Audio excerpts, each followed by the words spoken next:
Welcome to the Embrace Strength podcast. I'm your host, Ashley Crocker. I am an experienced trainer and active life professional.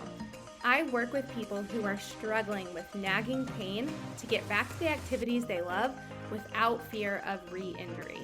This podcast is here to educate and provide value to you on all things health, fitness, staying active, and personal development. Let's dive in.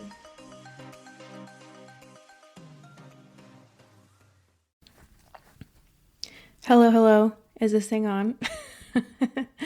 I joke like that because I've had some trouble with my podcast recording app and it needed to do an update, and then I had to reopen it and then restart it again, and then my microphone got unplugged, so then I had to reconnect the microphone. So it has been a whole situation over the past 10 minutes, but welcome to episode number 122.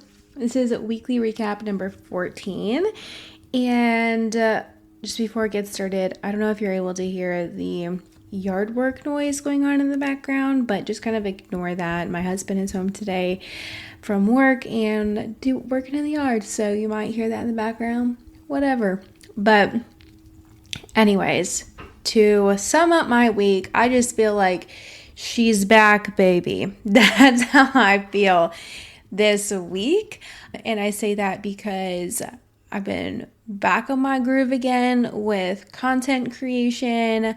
I set my butt down on Monday of this week, prepped 2 weeks of content, and I can't tell you the last time I've done that since way back before the move, so it had to be in April. So that felt super good to get done with that, and getting back on my posting groove, showing up and feeling like, okay, I know exactly what I'm trying to do right now. Like just getting that feeling back of feeling focused, and that is much welcomed.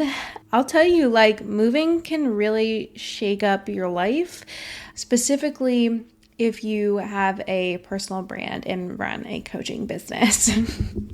I knew that it was going to be difficult, but I didn't expect how much of oh my gosh, I feel so out of my groove right now. My capacity feels so low right now. That's how I have felt ever since we moved. And it didn't help that May was a super crazy month for me, client wise, client heavy, because I ran my first retreat and all of that.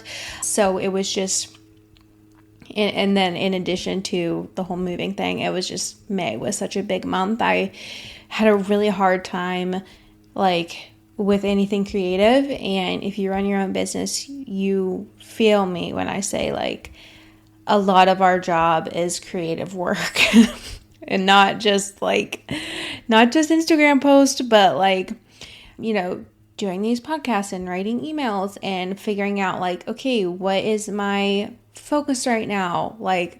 How am I going to bring people in? The year's half over. It's just a lot of creative brain power that is required, and that's not even related to client work, obviously, but that's a very large part of running your own business and running a personal brand. So that I just felt like I've been in the struggle, trudging through mud, I would say. But this week I was like, okay, I'm back, baby. I'm refocusing. This is what I'm doing. This is how I'm going to show up. So that just feels really good. And, this is specific to me and my experience in terms of how I felt through the moving transition.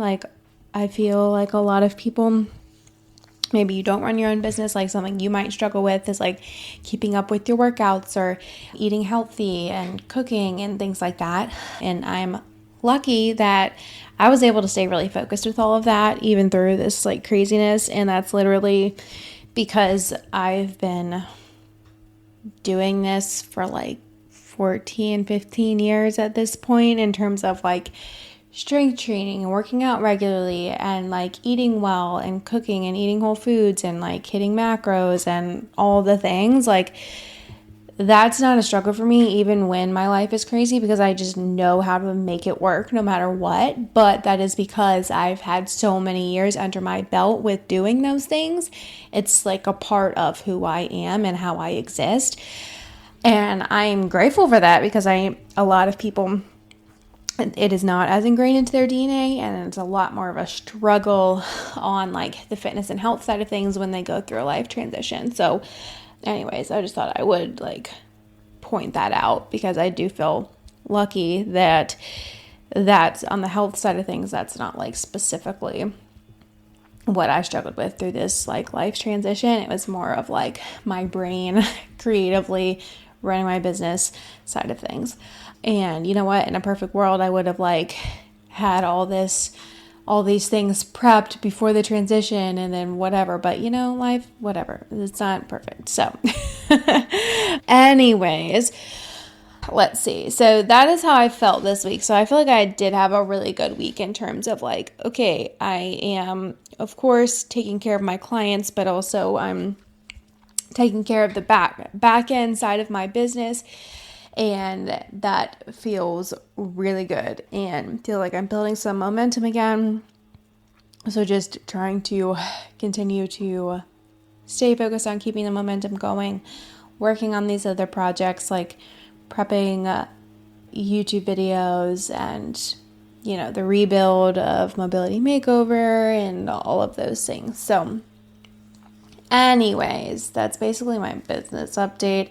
Personally, I feel like I had a good week fitness-wise as well, and something that I'm excited about / crossing my fingers for is I'm trying to begin running again, building some sort of running base. I have failed at trying to do this over the past 5 years, because every time I try to work in running again, I have a very huge flare up with my foot and ankle, and I'm just not able to keep up with it consistently. So a lot of the cardio that I have done has been, you know, biking and things, which is great. I love biking, but I do want to build up a small running base for health, and just like to be able to be like, okay, like I can go on small runs and be okay in terms of like how my foot feels. So I built myself out this like 8-week running progression to try and build a base again, and I started that today. I'm really just going to be doing running once per week and see how I feel with that. And yeah, I felt pretty good this morning. My foot started to ache a little bit towards the end of my run, but not any pain or anything. So we'll see how I feel tomorrow. Like usually when I do something like running, it is the 48 hours after where I can really tell like how my foot felt, my foot and ankle. So we will see. I have definitely been doing a lot of prep really over the last 6 months, honestly, with like a shit ton of calf work, big toe work, plyometrics, things like that. So I have prepped my body to be able to take this kind of impact again. It's not just like I'm going in cold, you know, so I've definitely been prepping over the past 6 months. So I'm really, really hoping that this goes well and that my foot can begin to tolerate this again. So we will see. I'm starting, you know, super cautiously. I feel cautiously optimistic about it. We'll just put it like that. So we will see. But anyways, let me think. What else? I think that's pretty much it for this weekly recap. I feel like that's pretty much it for this week. So if you listen to these, I appreciate you. Thanks for being here. And I hope you enjoy your weekend. And I'll talk to you in the next recap.